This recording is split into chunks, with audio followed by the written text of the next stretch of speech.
Hi friends, പുതിയൊരു വീഡിയോയിലേക്ക് എല്ലാവർക്കും വീണ്ടും സ്വാഗതം. എല്ലാവർക്കും സുഖമാണെന്ന് വിചാരിക്കുന്നു.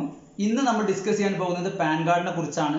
നമുക്കറിയാം, പാൻ കാർഡിന് ആധാർ കാർഡ് 2 കോപ്പി ഫോട്ടോ ഉണ്ടെങ്കിൽ നമുക്ക് സിമ്പിളായിട്ട് പാൻ കാർഡിന് അപേക്ഷിക്കാമായിരുന്നു.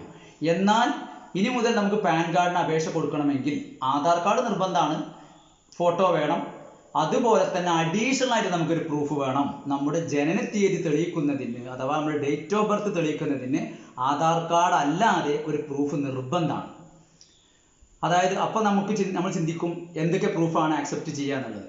ജനന സർട്ടിഫിക്കറ്റ് ഉപയോഗിക്കുക, നമുക്ക് സ്കൂൾ സർട്ടിഫിക്കറ്റ് ഉണ്ടെങ്കിൽ അത് SLC കഴിഞ്ഞവർക്ക് അത് ഉപയോഗിക്കുക, അതുപോലെ തന്നെ വോട്ടർ ഐ ഡി ഉള്ളവർക്ക് അത് യൂസ് ചെയ്യാൻ പറ്റും, ഡ്രൈവിംഗ് ലൈസൻസ് പറ്റും, പാസ്പോർട്ട് പറ്റും, മാരേജ് സർട്ടിഫിക്കറ്റ് പറ്റും. ഇപ്പം ഞാൻ നേരത്തെ പറഞ്ഞ എല്ലാ രേഖകളിലും എന്തുണ്ട്, നമ്മളെ ജനനത്തീയതി ഉണ്ട്. അപ്പം നമുക്ക് അതൊക്കെ എന്ത് ചെയ്യുക, നമ്മുടെ ജനനത്തീയതി തെളിയിക്കുന്നതിന് അഥവാ ഡേറ്റ് ഓഫ് ബർത്ത് തെളിയിക്കുന്നതിനുള്ള രേഖയായിട്ട് അഡീഷണൽ പ്രൂഫായിട്ട് നമുക്ക് ഉപയോഗപ്പെടുത്താവുന്നതാണ്. അപ്പോൾ ഇക്കാര്യം പ്രത്യേകം ശ്രദ്ധിക്കുക. അപ്പം ഇനി ആരെങ്കിലും പാൻ കാർഡിന് അപേക്ഷിക്കുമ്പോൾ നമ്മുടെ ആധാർ കാർഡിൻ്റെ കൂടെ നേരത്തെ ഞാൻ ലിസ്റ്റിൽ പറഞ്ഞ ഏതെങ്കിലും ഒരു രേഖ നമ്മുടെ കയ്യിൽ വെക്കണം എന്നുള്ള കാര്യം പ്രത്യേകം ശ്രദ്ധിക്കുക. ഓക്കെ, നിങ്ങൾ ഉപകാരപ്രദമായ മറ്റൊരു വീഡിയോ നമുക്ക് വീണ്ടും കാണാം. താങ്ക്